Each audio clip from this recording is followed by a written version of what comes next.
Hello and welcome to SPMIS Academy.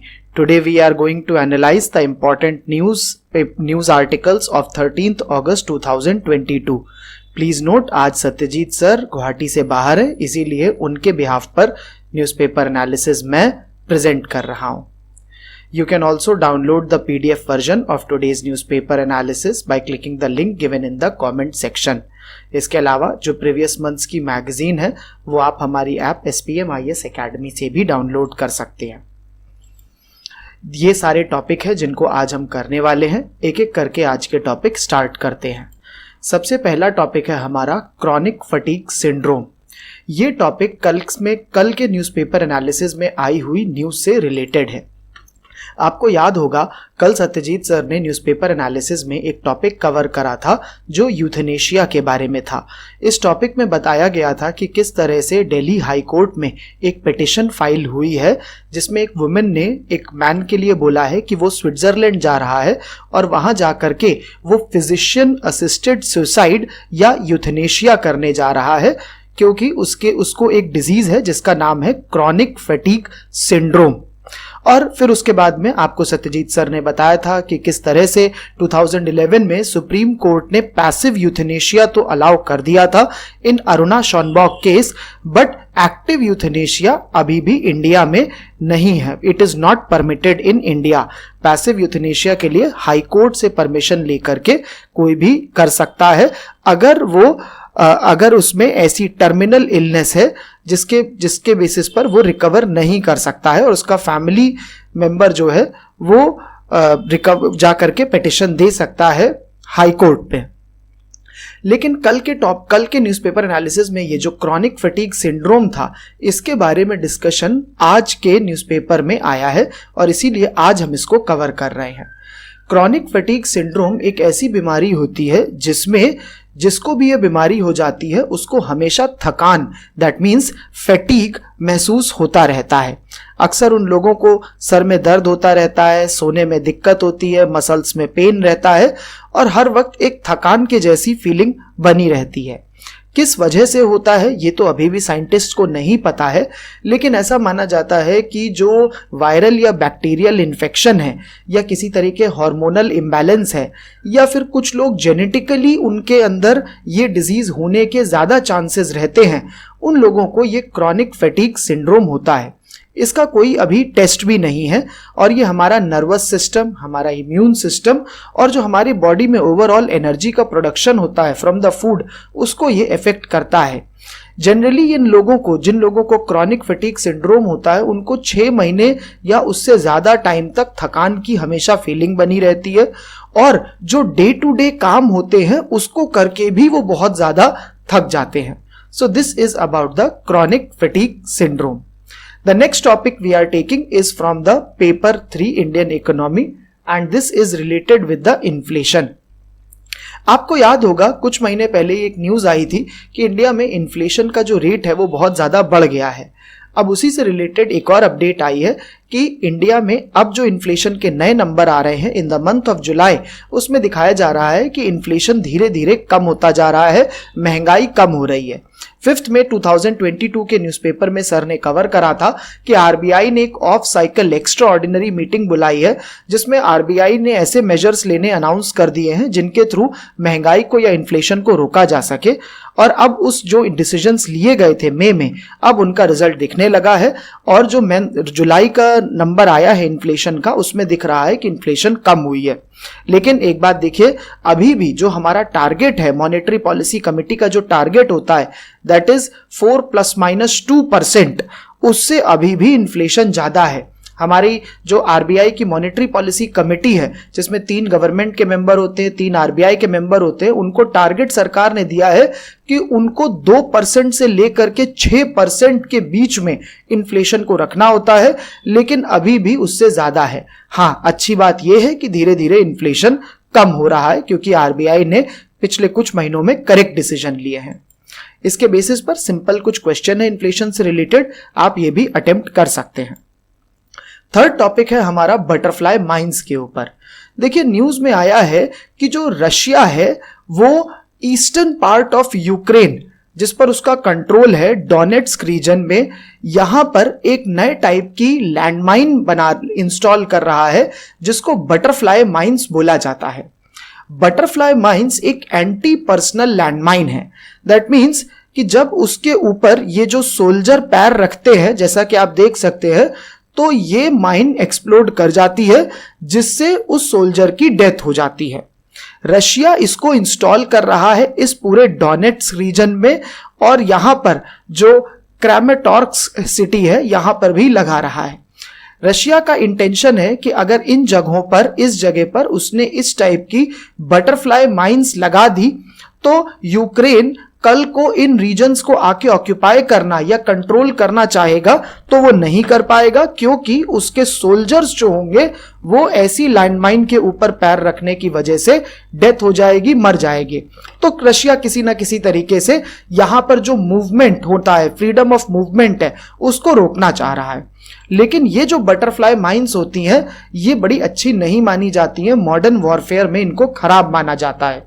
ऐसा इसलिए है क्योंकि इस लैंडमाइन की वजह से नॉट ओनली जो मिलिट्री पर्सनल होते हैं, जो हमारे सोल्जर्स होते हैं, उनको तो हार्म होता है, बट जो लोकल सिविलियन पॉपुलेशन है उनको भी हार्म हो सकता है। ये बटरफ्लाई माइंस बहुत डेंजरस होती हैं और जो छोटे बच्चे होते हैं उनके पैर रखने पर भी एक्सप्लोड कर सकती हैं, क्योंकि ये 5 किलो का अगर वेट इन पर लगा दिया जाता है तो ये एक्सप्लोड कर दी जाती हैं।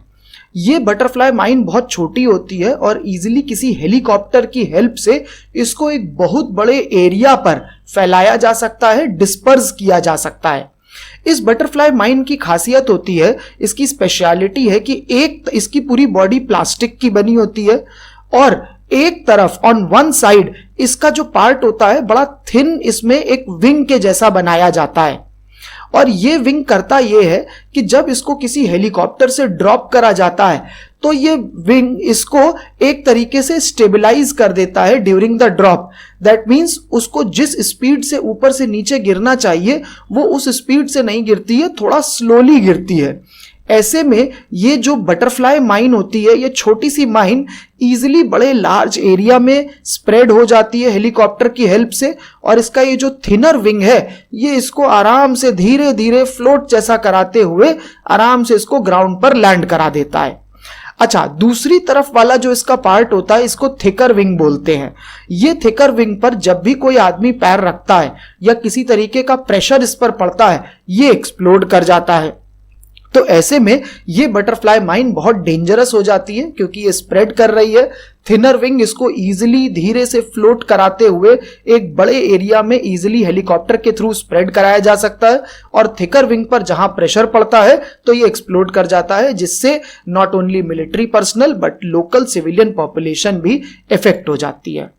अब बात होती है कि अगर ये बटरफ्लाई माइंस इतनी ही डेंजरस है कि जिसमें सिविलियंस तक को नुकसान हो रहा है, तो ऐसी चीज को हम लोग अलाउ भी कैसे कर रहे हैं। आपको पता ही है कि मॉडर्न वॉरफेयर में ये माना जाता है कि मिलिट्री पर्सनल तो फिर भी हार्म हो सकते हैं, उनको गोली लग सकती है, लेकिन सिविलियंस को हार्म नहीं करना होता है।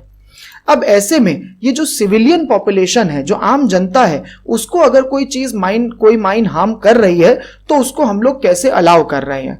तो देखिए, वर्ल्ड की कंट्रीज ने ओटावा कन्वेंशन के थ्रू ऐसी माइंस को ऑलरेडी मना कर रखा है कि कंट्रीज के पास परमिशन नहीं है कि वो ऐसी माइंस को यूज करें। बट दुनिया के बहुत सारे देशों ने अभी भी इस ओटावा कन्वेंशन को साइन नहीं करा है। ये ओटावा कन्वेंशन को माइन बैन ट्रीटी बोला जाता है, और इसमें लैंडमाइंस का यूज, उनको स्टॉकपाइल करना, दैट मीन्स इकट्ठा करना, एक जगह पर रखना, उनका प्रोडक्शन या ट्रांसफर करना एंटी पर्सनल लैंडमाइंस का, और ये बैंड है, ये मना करा जाता है, प्रोहिबिट करा जाता है। ओटावा कन्वेंशन 1999 में ही आ गया था और इसमें 164 मेंबर्स हैं। अब ध्यान देने वाली बात यह है कि बिकॉज ये बटरफ्लाई माइंस न्यूज में है तो उससे रिलेटेड ओटावा कन्वेंशन भी न्यूज का पार्ट बनेगा ही बनेगा, और ये हमारा पीटी में पूछा जाने वाला टॉपिक है। और इससे रिलेटेड एक और जो इंपॉर्टेंट इंफॉर्मेशन जो पीटी में आ सकती है वो ये हो सकती है कि क्या इंडिया इसका पार्ट है या नहीं। तो देखिए, इंडिया ओटावा कन्वेंशन का पार्ट नहीं है, और इंडिया के जो मेजर जो 2 एनिमी नेबर्स हैं जिनसे इंडिया की थोड़ी एनिमिटी है, that is China and Pakistan, वो दोनों भी इसका पार्ट नहीं है। तो इंडिया के लिए कोई बहुत समझदारी नहीं है कि वो इसका पार्ट बने, क्योंकि कल को अगर किसी वॉर की सिचुएशन में वो लोग इस टाइप की बटरफ्लाई माइंस या किसी भी लैंड माइन का यूज कर सकते हैं, बट अगर इंडिया पार्ट बन जाएगा तो वो इसका यूज नहीं कर पाएगा। यूक्रेन और रशिया ये दोनों भी इसका पार्ट नहीं थे और इसीलिए रशिया अब इसको यूज कर रहा है। इन दैट सिचुएशन यूक्रेन भी यूज कर सकता है। इससे रिलेटेड एक प्रैक्टिस क्वेश्चन दिया हुआ है, आप इसको अटेम्प्ट कर सकते हैं। Next topic is related with the world elephant day. 12 अगस्त ये हमारे यहां पर वर्ल्ड एलिफेंट डे के जैसे सेलिब्रेट होता है। एलिफेंट डे पर जरा एलिफेंट की 2 स्पीशीज के बारे में जरा बात भी कर लेते हैं। देखिए, एलिफेंट की 2 मेजर स्पीशीज होती हैं, एक अफ्रीकन एलिफेंट होता है और एक एशियन एलिफेंट होता है। अफ्रीकन एलिफेंट थोड़ा बड़ा हो जाता है, इसके कान भी बड़े बड़े होते हैं, और जो एशियन एलिफेंट होता है जो अपना इंडिया में भी मिलता है और साउथ ईस्ट एशिया में मिलता है, इसके कान भी छोटे होते हैं और ओवरऑल साइज भी इसका छोटा हो जाता है। दोनों के बीच में एक जो मेन डिफरेंस होता है कि जो पीछे वाला पैर होता है अफ्रीकन एलिफेंट का, उसमें 3 नेल्स होते हैं, लेकिन जो एशियन एलिफेंट है उसके पीछे वाले पैर में 4 नेल्स होते हैं, 4 नेल होते हैं। सिमिलरली अफ्रीकन एलिफेंट में जो मेल फीमेल है उन दोनों के टस्क होते हैं, बड़े बड़े दांत होते हैं, लेकिन एशियन एलिफेंट में सिर्फ मेल्स के ही दांत होते हैं। अफ्रीकन एलिफेंट को 2 कैटेगरी में और डिवाइड करा जाता है, African savanna and African forest elephant. पहले के टाइम पर यह माना जाता था, आज से 2 साल पहले तक, कि अफ्रीकन एलिफेंट उतने ज्यादा इफेक्टेड नहीं है और इनको वल्नरेबल कैटेगरी में डाला जाता था। दैट मींस धीरे धीरे इनके नंबर कम हो रहे हैं, पर अभी भी उतनी ज्यादा इनकी प्रॉब्लम नहीं है, अभी भी ये काफी हैं। बट पिछले साल ही IUCN ने इसका स्टेटस अपडेट करके इसको एंडेंजर्ड कर दिया है। इसका मतलब अफ्रीकन एलिफेंट भी जो हैं वो भी बहुत ज्यादा कम होते जा रहे हैं और इनको प्रोटेक्ट करने की जरूरत है। एशियन एलिफेंट ऑलरेडी एंडेंजर्ड है, वो पिछले 20 साल से ज्यादा इसी कैटेगरी में ही रखे गए हैं। दैट मींस एशियन एलिफेंट्स को प्रोटेक्ट करा जाना है। अब इस एशियन एलिफेंट्स की बात करते हैं तो जरा एक बेसिक बात समझते हैं एशियन एलिफेंट्स के बारे में। इंडिया में अगर इंडिया की बात करते हैं तो 60% जो भी एशियन एलिफेंट्स है वो इंडिया में ही हैं। तो आप समझ सकते हैं कि इंडिया में कितने ज्यादा एलिफेंट हैं। Bulk of the Asian elephants are in India only. ये एशियन एलिफेंट्स जो होते हैं उनकी एक आदत होती है, एक उनका तरीका होता है, जिसमें वो देखा जाता है कि ये सारे एलिफेंट बड़े बड़े हर्ड या झुंड बना करके एक साथ रहते हैं और जिस भी जगह पर रहते हैं, जिस फॉरेस्ट में, वो एक साथ उस पूरे फॉरेस्ट के जो भी लीव्स हैं, ग्रासेस हैं, उनका कंजम्पशन करते हैं एक साथ।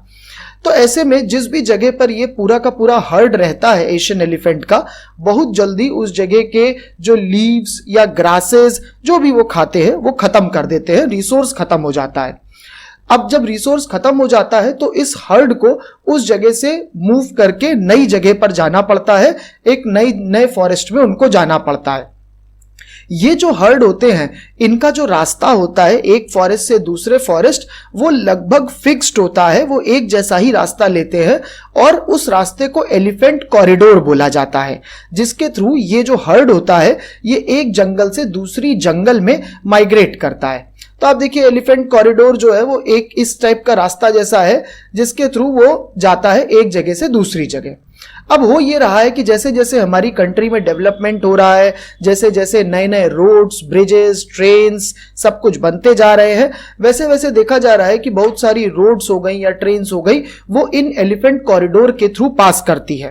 दैट मीन्स वो रास्ते जिनको एलिफेंट पहले लिया करते थे एक जंगल से दूसरे जंगल जाने के लिए, वहां पर बीच बीच में कहीं ट्रेल का ट्रैक बन रहा है, कहीं रोड्स बन रही है, और ऐसे में ये जो एलिफेंट है इनकी ह्यूमंस के साथ में कॉन्फ्लिक्ट बढ़ती जा रही है।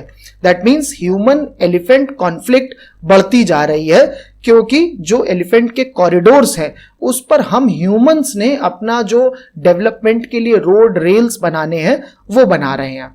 दूसरी बात, साथ साथ एक और बात हो रही है कि जो फॉरेस्ट एरिया है हमारे देश में वो धीरे धीरे कम होता ही रहा है। पिछले कुछ डिकेड्स की बात करें वो कम होता ही जा ही रहा है, उतना ज्यादा हमारे में इंप्रूवमेंट दिख नहीं पा रहा है। ऐसे में जो ह्यूमन एलिफेंट कॉन्फ्लिक्ट है वो बढ़ता जा रहा है और इसका अगर नंबर देखें तो हाल फिलहाल में ही सरकार ने ये नंबर दिए हैं पार्लियामेंट में। ये नंबर आपको याद नहीं करने हैं, ये बस बताने के लिए है कि कितना ज्यादा ह्यूमन एलिफेंट कॉन्फ्लिक्ट बढ़ रहा है। नंबर दिए गए थे कि पिछले 3 साल में लगभग 1500 लोग मर गए हैं एलिफेंट अटैक की वजह से, और इस 3 साल में ही 222 एलिफेंट भी मर गए हैं इलेक्ट्रोक्यूशन की वजह से। किसी तरीके से वो इलेक्ट्रिसिटी के उसमें जो वायर होते हैं उनको टच कर गया, जिसकी वजह से उनकी डेथ हो गई। 45 एलिफेंट ट्रेन एक्सीडेंट में मरे, 29 पोचिंग से मरे और 11 तो पॉइजन कर दिए गए।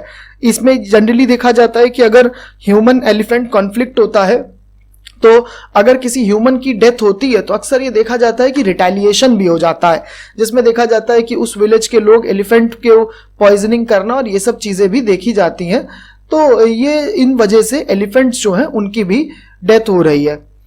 अब इस पर बात आती है कि हमें, अगर हमारे जो एलिफेंट्स हैं इनको हमें कैसे कंजर्व करा जाना चाहिए, हमें क्या करना चाहिए। तो देखिए, इंडिया एलिफेंट जो है वो इंडिया का हेरिटेज एनिमल है, सो इसको कंजर्व करा जाना तो बहुत इंपॉर्टेंट है। और साथ में आपको बताया है कि ये एंडेंजर्ड भी है। सरकार ने इसको कंजर्व करने के लिए जो एलिफेंट कॉरिडोर्स हैं उनको आइडेंटिफाई करा हुआ है और उनको लगभग 4 एरियाज में आइडेंटिफाई करे गए हैं। एक तो हो गया नॉर्दर्न पार्ट जो कि उत्तर प्रदेश उत्तराखंड में प्राइमरली है।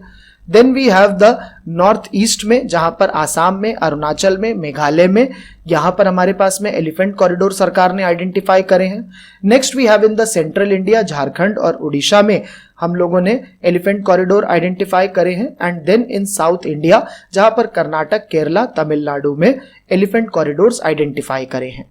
गवर्नमेंट का एफर्ट है कि इन एलिफेंट कॉरिडोर्स को कंजर्व करा जा सके, इनको प्रोटेक्ट करा जा सके, जिसके थ्रू जो एलिफेंट्स का इजी मूवमेंट होता है बिटवीन द जंगल्स वो हो पाए। और एज अ रिजल्ट जब इनका मूवमेंट आसानी से होगा तो जो ह्यूमन एलिफेंट कॉन्फ्लिक्ट है, जो एक दूसरे से लड़के किस टाइप की प्रॉब्लम आती है, वो नहीं होगा। सरकार का यही एफर्ट है।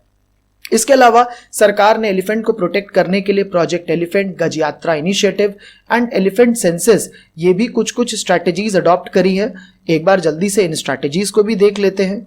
सबसे पहले बात करते हैं प्रोजेक्ट एलिफेंट की। ये 1992 में स्टार्ट करा गया था और ये एक सेंट्रली स्पॉन्सर्ड स्कीम है। दैट मीन्स स्टेट गवर्नमेंट भी फंड करती है और सेंट्रल गवर्नमेंट भी फंड करती है। इसका ऑब्जेक्टिव होता है कि जो एलिफेंट हैं, जो उनके हैबिटेट हैं, दैट मीन्स जहां पर वो एलिफेंट रहते हैं, और जो उनका कॉरिडोर है, दैट मीन्स जिसके थ्रू वो जाते हैं, इनको प्रोटेक्ट करा जा सके। इससे प्रॉब्लम जो मैन एनिमल कॉन्फ्लिक्ट की होती है वो नहीं होगी, जो ह्यूमन एलिफेंट कॉन्फ्लिक्ट है वो नहीं होगा। और जो कैप्टिव एलिफेंट है, दैट मीन्स ऐसे एलिफेंट जिनको हम ह्यूमंस पाल करके रखते हैं और उनके थ्रू जनरली उनको टेम्पल्स में लाया जाता है या किसी और पर्पस में यूज करा जाता है, उनका भी अच्छे से वेलफेयर हो पाए, ये सरकार का प्रोजेक्ट एलिफेंट के थ्रू ऑब्जेक्टिव था। इसमें वो सारे स्टेट्स जिनमें एलिफेंट होते हैं उनको फाइनेंशियल और टेक्निकल सपोर्ट भारत सरकार प्रोवाइड कर देती है, जिसके थ्रू एलिफेंट उनके हैबिटेट और उनके कॉरिडोर को प्रोटेक्ट करा जा सके। इसके अलावा सरकार ने गज यात्रा इनिशिएटिव भी स्टार्ट करा था। इसमें अब सरकार का ऑब्जेक्टिव होता है कि जो एलिफेंट कॉरिडोर है उसमें किसी भी तरीके की ह्यूमन इंटरफेरेंस नहीं हो। यहां पर भी ऑब्जेक्टिव है कि जो हमारा ह्यूमन एलिफेंट कॉन्फ्लिक्ट है उसको अवॉइड करा जा सके, और उसके लिए ह्यूमन इंटरफेरेंस को हम लोग रिमूव कर रहे हैं फ्रॉम द एलिफेंट कॉरिडोर। एक और सरकार ने इनिशिएटिव लिया हुआ है, दैट इज एलिफेंट सेंसस। ये प्रोजेक्ट एलिफेंट के अंदर ही होता है और हर 5 साल में एलिफेंट का काउंट निकाला जाता है कि कहां पर कितने एलिफेंट हैं। इसमें ध्यान देने वाली बात है कि 2017 में लास्ट एलिफेंट सेंसस हुआ था और आसाम में second largest number of elephant मिले थे। ये पीटी बेस्ड क्वेश्चन है, आपसे ये पूछा जा सकता है कभी भी। 2022 में एलिफेंट सेंसस ड्यू है और इसका अभी डेटा रिजल्ट नहीं आया है। इसका रिजल्ट आने पर इसको एक्सटेंसिवली कवर करा जाएगा। सरकार ने अनाउंस करा है कि 2022 के एलिफेंट सेंसस में कुछ नए मेजर्स भी लिए जाएंगे। पिछले वाले में जो मेजर्स लिए गए थे वो थे डायरेक्ट काउंटिंग करी गई थी, साइटिंग से एलिफेंट्स को देख करके काउंट करा, और दूसरा इनडायरेक्ट मेथड लिया था जिसमें एलिफेंट के जो डंग होता है, जो उसका गोबर होता है एलिफेंट का, उसके बेसिस पर करा। सरकार ने अनाउंस करा है 2022 में कुछ नए मेजर्स भी लिए जा रहे हैं। उसका डेटा आने पर, उसकी न्यूज आने पर कवर करा जाएगा। The next article is on the Bru refugees resettlement, और यहां पर न्यूज आई है कि लगभग 5000 ब्रू वोटर्स जो हैं उनको त्रिपुरा में एनरोल करा गया है। सबसे पहली बात करते हैं कि ये ब्रू या रियांग जो ट्राइब होता है ये क्या है, इसके बारे में जरा देखते हैं। सबसे पहली बात तो देखिए भाई, ये जो ब्रू या रियांग ट्राइब होते हैं ये मिजोरम के ट्राइबल एक ग्रुप है, एक एथनिक ट्राइब है जो मिजोरम में मिलता है। अब मिजोरम में, ये जो मिजोरम है यहाँ पर जो मिजो ट्राइब है वो मेजॉरिटी में होता है, और हिस्टोरिकली ये जो ब्रू ट्राइब होता है और मिजोरम ट्राइब है इनके बीच में बहुत सारी कॉन्फ्लिक्ट रही हैं। आई एम सॉरी, जो ब्रू ट्राइब है और मिजो ट्राइब है इनके बीच में बहुत सारी कॉन्फ्लिक्ट्स होती रही हैं। जो मिजो ट्राइब है, जो मिजोरम में डोमिनेटिंग है, वो बोलते रहे हैं कि ब्रू जो हैं वो मिजोरम में रहने वाले नहीं हैं, इंडिजिनस लोग नहीं हैं, और इसीलिए इन सारे ब्रूज जो है जो मिजोरम में रहते हैं उनका नाम वोटर लिस्ट से हटा दिया जाना चाहिए, मिजोरम की वोटर लिस्ट से हटा दिया जाना चाहिए। दोनों में काफी कॉन्फ्लिक्ट्स होती रही है, और 1997 में एक बहुत बड़ी एथनिक कॉन्फ्लिक्ट हुई थी मिजो ट्राइब और ब्रू ट्राइब में, जिसमें लगभग 33,000 ब्रूज जो है उनको मिजोरम छोड़ करके जाना पड़ा था, और वो सेटल हो गए थे त्रिपुरा में जाकर के।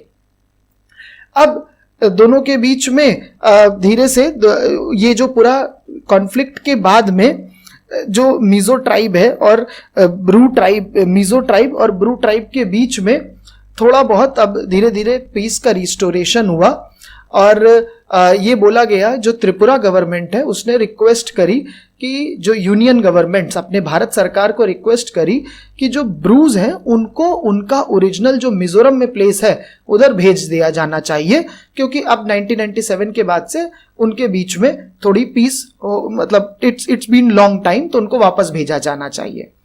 लेकिन जो मिजोरम गवर्नमेंट थी उसने इस बात के लिए मना कर दिया।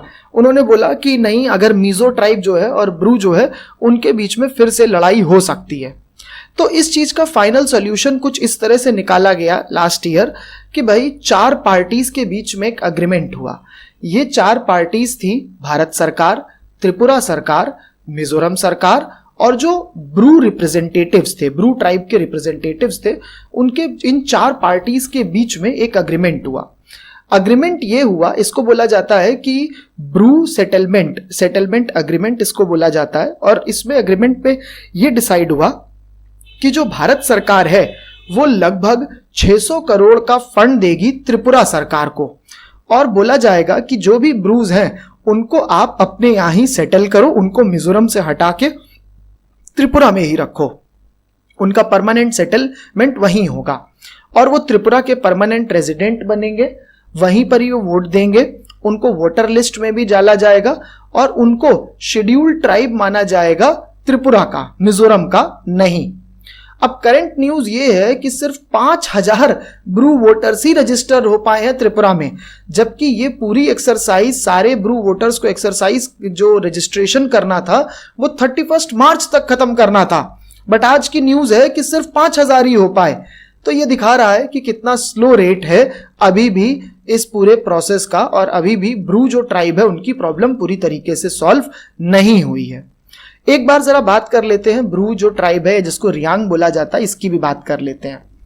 सो देखिए, ये जो ब्रू ट्राइब या रियांग ट्राइब होता है ये त्रिपुरा में जो सबसे बड़ा ट्राइब है त्रिपुरी, उसके बाद में सेकेंड लार्जेस्ट ट्राइबल कम्युनिटी है, और इनको प्रिमिटिव वल्नरेबल ट्राइबल ग्रुप माना जाता है, पीवीटीजी स्टेटस है, 75 पीवीटीजीज होते हैं, उसमें से एक इनको माना जाता है primitive vulnerable tribal group. Originally ये आए थे यहां से, शान प्लेट्यू यहां से आए थे, और इनकी ओवरऑल पॉपुलेशन है 1.88 लाख, जिसमें 2 मेजर फैमिलीज क्लैंस हैं, मेस्का और मोलसोई। ये अभी भी नोमैडिक ट्राइब के जैसे ही रहते हैं, और ये झूम कल्टीवेशन अभी भी करते हैं। लैंग्वेज है काउब्रू, ज्यादातर इसमें से रिलीजन वैष्णविज्म मानते हैं, दैट मीन्स हिंदुइज्म मानते हैं, और उनका जो डांस है वो फेमस जो डांस है देयर इज होजागिरी डांस। अब हम लोगों ने एक जो बात बोली ब्रू के बारे में कि इनको PVTGs, particularly primitive vulnerable tribal group में माना जाता है, जरा एक बार देख लेते हैं ये चीज क्या होती है।